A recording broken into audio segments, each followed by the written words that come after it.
Hi ladybugs, how you doing? We got Gus here. We're gonna do our reading video. I know we didn't do one last Friday, so we're kind of making it up. So there'll be 2 videos posted today. Actually 3, because I already posted a video because I was all aggravated earlier. If you hadn't had a chance to watch that video, watch that video. But anyway, this is the Reborn story time where the red fern grows, and we are on chapter 8. So let me just... Okay, so he was, okay, so he had just finished their training, remember, with the coon skin he had caught using the bit and the brace. And, yeah, he's waiting for hunting season to open. So here we start with hunting season. The day hunting season opened, I was as nervous as Sammy, our house cat. Part of that seemingly endless day was spent getting things ready for the coming night. I cleaned my lantern and filled it full of oil. With hog lard, I greased my boots until they were as soft as a hummingbird's nest. I was grinding my axe when Papa came round. He smiled as he said, This is the big night, isn't it?" "It sure is, Papa," I said. "And I've waited a long time for it." "Yes, I know," he said. "I've been thinking there's not too much to do around here during hunting season. I'm pretty sure I can take care of things. You just go ahead and hunt all you want to." "Gee, thanks, Papa," I said. "I guess I'll be out pretty late at night, and I'll probably have to do a lot of sleeping in the daytime."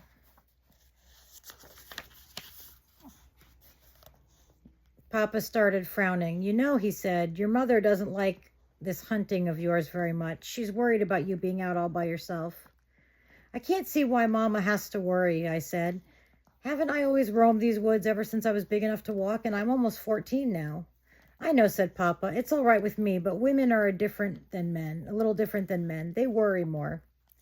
Now, just to be on the safe side, I think it would be a good idea for you to tell us where you'll be hunting. Then, if anything happens, we'll know where to look." I told him I would, but I didn't think anything was going to happen. After Papa left, I started thinking, he doesn't even talk to me like a boy anymore. He talks to me like I was a man. These wonderful thoughts made me feel just about as big as our old red mule. I had a good talk with my dogs. "I've waited almost 3 years for this night," I said, "and even longer, and it hasn't been easy.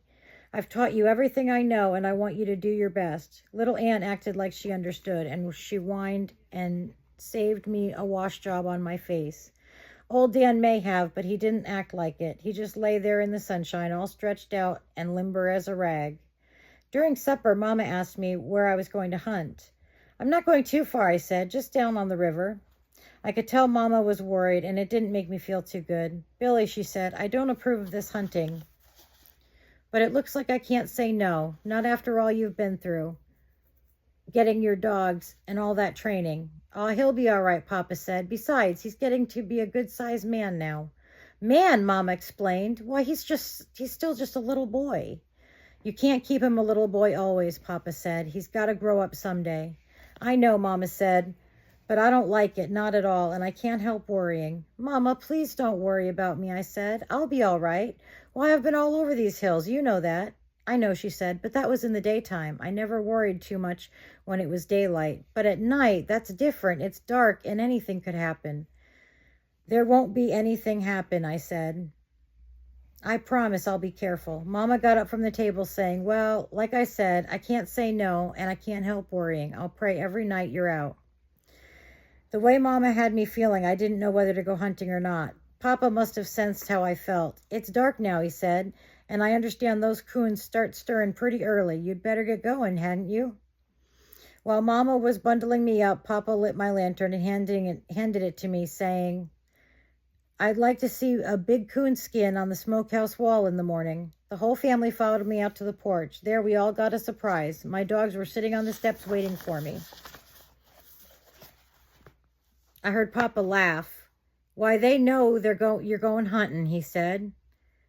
"They know it well as anything." "Well, I never," said Mama. "Do you really think they do? It really looks like they do. Why, just look at them." Little Ann started wriggling and twisting. Old Dan trotted out to the gate, stopped, turned around, and looked at me.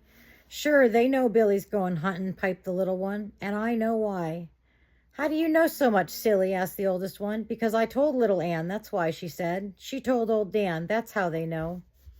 We all had a good laugh at her. The last thing I heard as I left the house was the voice of my mother. "Be careful, Billy," she said, "and don't stay out late." It was a beautiful night, still and frosty. A big grinning Ozark moon had the countryside bathed in a soft yellow glow. A starlit heaven reminded me of the large blue umbrella outspread with the handle broke off. Just before I reached the timber, I called my dogs to me. "Now the trail will be a little different tonight," I whispered. "It won't be a hide dragged on the ground. It'll be the real thing. So remember everything I taught you, and I'm dependent on you. Just put one up a tree and I'll do the rest." I turned them loose, saying, "Go get 'em." They streaked for the timber. By the time I reached the river, every nerve in my body was drawn up tight as a fiddle string. Big-eyed and with ears open, I walked on, stopping now and then to listen. The way I was slipping along, anyone would have thought I was trying to slip up on a coon myself. I had never seen a night so peaceful and so still. All around me, tall sycamores gleamed like white streamers from the moonlight. A prowling skunk came wobbling up the riverbank. He stopped when he saw me. I smiled at the foxfire glow of his small, beady red eyes. He turned and disappeared into the underbrush. I heard a sharp snap and a feathery rustle in some brush close by. A small rodent started squealing in agony. A nighthawk had found his supper. Across the river, hold on one second. I gotta move some stuff around so Evie can get to her little spot to lay down. There you go, Ev. Go ahead. Where was I? Oh, I already read that. Across the riverbank and far back in the rugged mountains, I heard the baying of a hound. I wondered if it was the same one I'd heard from my window on those nights so long ago. Although my eyes were seeing the wonders of the night, my ears were ever alert, listening for the sound of my hounds, telling me they'd found a trail. I was expecting one of them to bawl, but when it came, it startled me. The deep tones of old Dan's voice jarred the silence around me. I dropped my axe and almost dropped my lantern. A strange feeling came over me. I took a deep breath and threw back my head to give the call of the hunter. But something went wrong. My throat felt like it had been tied in a knot. I swallowed a couple times and the knot disappeared. As loud as I could, I whooped, "Woo-wee! Get him, Dan! Get him!" Little Ann came in. Like the bell-like tones of her voice made me shivers run up and down my spine. I whooped to her, "Woo-wee! Tell it to him, little girl, tell it to him." This was what I had prayed for, worked and sweated for. My own little hounds bawling on the trail of a river coon. I don't know why I cried, but I did. While the tears rolled, I whooped again and again. They straightened the trail out and headed down the river. I took off after him as fast as I could run.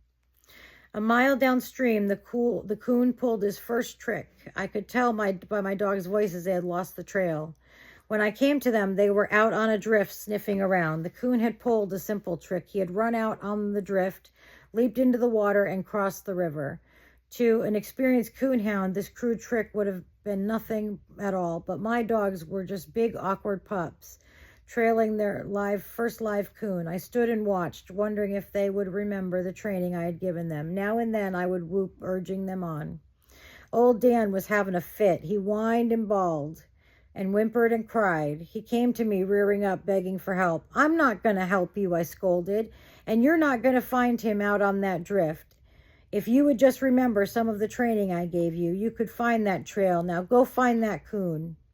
He ran back out on the drift and started searching. Little Ann came to me. I could see the pleading in her warm gray eyes. "I'm ashamed of you, little girl," I said. "I thought you had more sense than this. If you let him fool you this easily, you'll never be a coon dog." She whined, turned, and trotted downstream to search again for the lost trail. I couldn't understand. Had all the training I'd given them been useless? I knew if I waded the river, they would follow me. Once on the other side, it would be easy for them to find the trail. But I didn't want it that way. I wanted them to figure it out by themselves. The more I thought about it, the more disgusted I became. I sat down and buried my face in my arms. Out on the drift, old Dan started whining. It made me angry, and I got up to scold him again. I couldn't understand his actions. He was running along the edge of the drift, whimpering and staring downriver. I looked that way. I could see something swimming for the opposite shore. At first I thought it was a muskrat in the middle of the stream, where the moonlight was the brightest. I got a good look. It was little Ann. With a loud whoop, I told her how proud I was. My little girl had remembered her training. She came out on a gravel bar, shook the water from her body, and disappeared into the thick timber.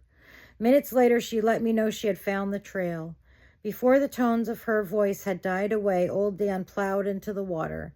He was so eager to join her, I could hear him whining as he swam. As soon as his feet touched the bottom in the shallows, he started bawling and lunging. White sheets of water, knocked high in the moonlight by his churning feet, gleamed like thousands of tiny white stars. He came out of the river onto a sandbar. In his eagerness, his feet slipped in the loose sand and down he went. He came out of his roll, running and bawling. Ahead of him was a log jam. He sailed over it and disappeared down the riverbank. Seconds later, I heard his deep voice blend with the sharp cries of little Ann. At that moment, no boy in the world could have been more proud of his dogs than I was. Never again would I doubt them. I was hurrying along, looking for a shallow riffle so I could wade across when the voices of my dogs stopped. I waited and listened. They opened again on my side of the stream. The coon had crossed back over. I couldn't help but smile. I knew that never again would a ringtail fool them by swimming the river. The next trick the old fellow pulled was dandy. He climbed a large water oak standing about 10 feet from the river and simply disappeared. I got there in time to see my dogs swimming for the opposite shore. For half an hour they worked that bank. Not finding the trail, they swam back. I stood and watched them. They practically tore the riverbank to pieces looking for the trail. Old Dan knew the coon had climbed the water oak. He went back, reared up on it, and bawled for a few minutes. "There's no use doing that, boy," I said. "I know he climbed it, but he's not there now for sure. Maybe it's like Grandpa said, he just climbed right on out and through the top and disappeared in the stars." My dogs didn't know it, but I was pretty well convinced that was what the coon had done. They wouldn't give up. Once again, they crossed to the other shore. It was no use. The coon hadn't touched the bank. They came back. Old Dan went up the river. Little Ann worked downstream. Half an hour later, they gave up and came to me begging for help. I knelt down between their wet bodies and scratched and petted them. I let them know that I still loved them. "I'm not mad," I said. "I know you did your best. If that coon can fool both of us, then we're just beat. We'll go someplace else to hunt. He's not the only coon in these bottoms." Just as I picked up my axe and lantern, little Ann let out a bawl and tore down the riverbank. Old Dan, with a bewildered look on his face, stood for a moment looking at her. Then he raised his head high in the air. He made my eardrums ring with his deep voice. I could hear the underbrush popping as he ran to join her.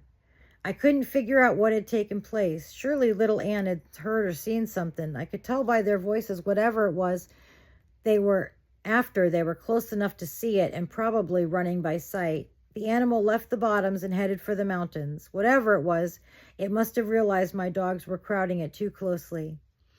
At the edge of the foothills, it turned and came back toward the river. I was still trying to figure out what was going on when I realized that on striking the river, the animal had again turned and was coming straight towards me. I set my lantern down and tightened my grip on the axe. I was standing my ground quite well when visions of bears, lions, and all other kind of animals started flashing across my mind. I jumped behind a big sycamore. I was trying hard to press my body into the tree when a big coon came tearing by. 25 yards behind him came my dogs, running side by side. I could see them clearly when they passed me, bawling every time their feet touched the ground. After seeing that there was nothing to be scared of once again, I was a fearless hunter, screaming and yelling as loud as I could. "Get him, boy, get him!" I tore out after them. The trails I knew so well were forgotten. I took off straight through the brush. I was tearing my way through some elders when the voices of my dogs stopped. Holding my breath, I stood still and waited. Then it came, the long drawn-out bawl of tree bark. My little hounds had done it. They had treed their first coon. When I came to them, I saw what they had done. I was speechless. I groaned and closed my eyes. I didn't want to believe it. There were a lot of big sycamores in the bottoms, but the one in which my dogs had treed was the giant of them all. While prowling the woods, I had seen the big tree many times. I had always stopped and admired it. like a king in his own domain. It towered far above the smaller trees. It had taken me quite a while to find a name for the suitable big sycamore. For a while, I'd called it the chicken tree. In some ways, it reminded me of a mother hen hovering over her young in a rainstorm. Its huge limbs spread out over the small birch, ash, box elder, and water oaks as if it alone was their protector. Next, I named it the giant, but that name didn't last long. Mama told us children a story about a big giant that lived in the mountains and 8 little children that were lost. Right away, I started looking for another name. One day, while lying in the warm sun, staring at its magnificent beauty, I found the perfect name. From that day on, it was called the Big Tree. I named the bottoms around it the Big Tree Bottoms. Walking around it and using the moon as light, I stared looking for the coon. High up in the top, I saw a hollow in the end of a broken limb. I figured that was the coon's den. I could climb almost any tree I'd ever seen, but I knew I could never climb this big sycamore, and it would take days to chop it down. There had been very little hope from the beginning, but upon seeing sorry guys. But on seeing the hollow, I gave up. Come on, I said to my dogs. There's nothing I can do. We'll go someplace else and find another coon. I turned to walk away. My hounds made no move to follow me. They started whining. Old Dan reared up, placed his front paws on the trunk, and started bawling. I know he's there, I said, but there's nothing I can do. I can't climb it. Why, it's 60 feet to the first limb, and it would take me a month to cut it down. Again, I turned and started on my way. Little Ann came to me. She reared up and started licking my hands. Swallowing the knot in my throat, I said, I'm sorry, little girl. I want him just as badly as you do, but there's no way I can get him. She ran back to the tree and started digging in the soft ground close to the roots. Come on now, I said in a gruff voice. You're both acting silly. You know I'd get the coon for you if I could, but I can't. With a whipped dog look on her face and with her tail between her legs, little Ann came over. She couldn't even look at me. Old Dan walked slowly around behind the tree and hid himself. He peeped around the big trunk and looked at me. The message I read in his friendly eyes tore at my heart. He seemed to be saying, you told us to put one in a tree, and you'd do the rest. With tears in my eyes, I looked again at the big sycamore. A wave of anger came over me. Gritting my teeth, I said, I don't care how big you are. I'm not going to let my dogs down. I told him if they put a coon in a tree, I would do the rest, and I'm going to. I'm going to cut you down, and I don't care if it takes me a whole year. I walked over and sank my axe as deep as I could in the smooth white bark. My dogs threw a fit. Little Ann started turning circles. I could hear her pleased whimpering cry. Old Dan bawled and started gnawing on the big tree's trunk. At first it was easy. My axe was sharp and the chips flew. 2 hours later, things were a bit different. My arms felt like 2 dead grapevines, and my back felt like something had pulled a plug out of one end of it and drained all the sap out. While taking a breather, I saw I was making more progress than I thought I would. The cut I had started to make was a foot deep, but I still had a long way to go. Sitting on their rears, my dogs waited and watched. I smiled at the look on their faces. Every time I stopped chopping, they would come over. While little Ann washed the sweat from my face, old Dan would inspect my work. He seemed to be pleased with what he saw, for he always wagged his tail. Along about daylight, I got my second wind and really did make the chips fly. This burst of energy cost me dearly. By sunup, I was so stiff I could hardly move. My hands and arms were numb. My back screamed with pain. I could go no further. Sitting down, I leaned back against the big tree and fell asleep. Little Ann woke me by washing my face. I groaned with the torture of getting to my feet. Every muscle in my body seemed to be tied in a knot. I was thinking about going to the river to wash my face in the cool water when I heard a loud whoop. I recognized my father's voice, and I whooped to let him know where I was. Papa was riding our red mule. After he rode up, he just sat there and looked me over. He glanced at my dogs and at the big sycamore. I saw the worry leave his face. He straightened his shoulders, pursed his lips, and blew out a little air. He reminded me of someone who had just dropped a heavy load.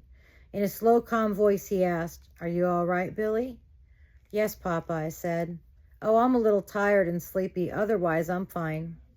He slid from the mule's back and came over. Your mother's worried, he said. When you didn't come in, we didn't know what happened. You should have come home. I didn't know what to say. I bowed my head and looked at the ground. I was trying hard to choke back the tears when I felt his hand on my shoulder. I'm not scolding, he said. We just thought maybe you had an accident or something. I looked up and saw a smile on his face. He turned and looked at the tree again. Say, he said, this is the old sycamore you call the big tree, isn't it? I nodded my head. Is there a coon in it, he asked. There sure is, Papa, I said.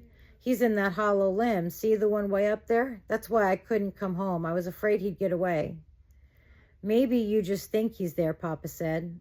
I believe I'd make sure before I'd cut down a tree that big.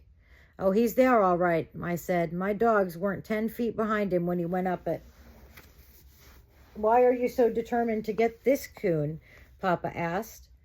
Couldn't you go somewhere else and tree one? Maybe the tree would be a smaller one. I thought about that, Papa, I said, but I made a bargain with my dogs. I told them if they'd put one in a tree, I'd do the rest. Well, they fulfilled their part of the bargain, and now it's up to me to do my part. And I'm going to, Papa. I'm going to cut it down. I don't care if it takes me a year. Papa laughed and said, Oh, I don't think it'll take that long, but it'll take a while. I'll tell you what I'll do. You take the mule and go get some breakfast. I'll chop on it until you get back. No, Papa, I said. I don't want any help. I want to cut it down all by myself. You see, Papa, if someone helps me, I wouldn't feel like I kept my part of the agreement. An astonished look came over my father's face. Why, Billy, he said, you can't stay down here without anything to eat and no sleep. Besides, it'll take at least 2 days to cut that tree down, and that's hard work. Please, Papa, I begged, don't make me quit. I just have to get that coon. If I don't, my dogs won't ever believe in me again. Papa didn't know what to tell me. Hang on 1 second, I'm going to get a drink of water. Okay. He scratched his head, looked over my dogs and back at me.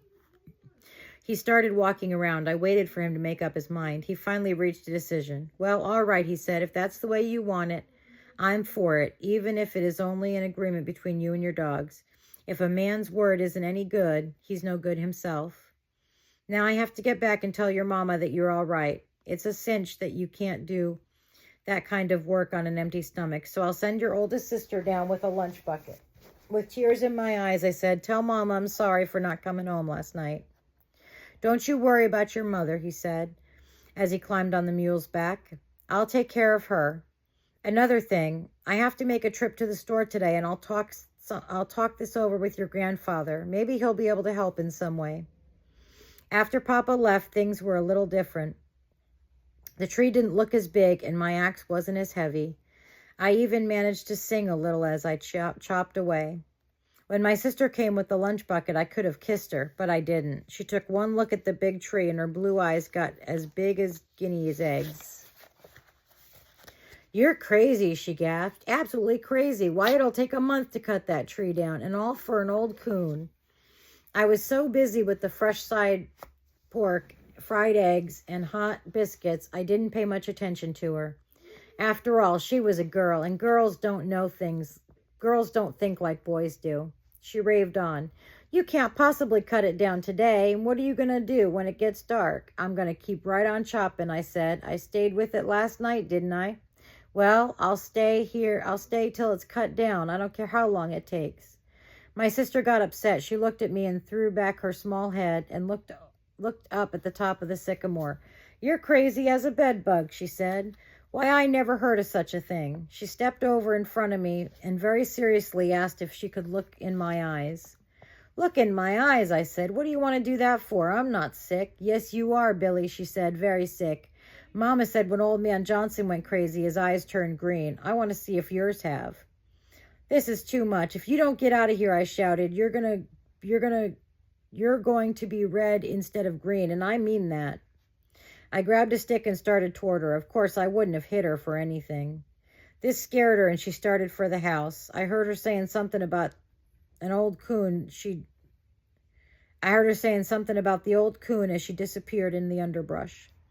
Down in the bottom of my lunch bucket, I found a neat little package of scraps for my dogs. While they were eating, I walked down to the spring, filled my bucket with cool water.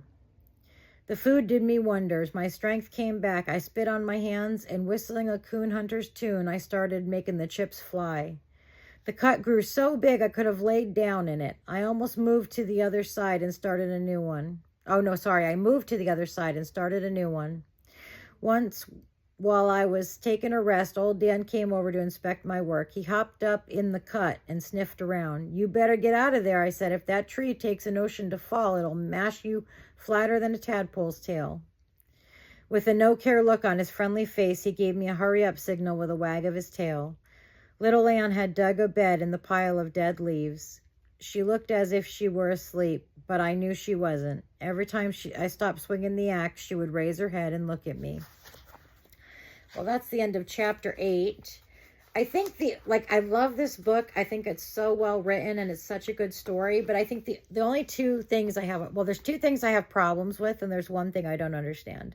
So the first thing I have a problem with is cutting down a tree that's that big and that old. To me, that just seems like such a waste, like I mean, I'm not a hunter, obviously, but that just seems like it would be such a waste, right? Because it's such an old, beautiful tree.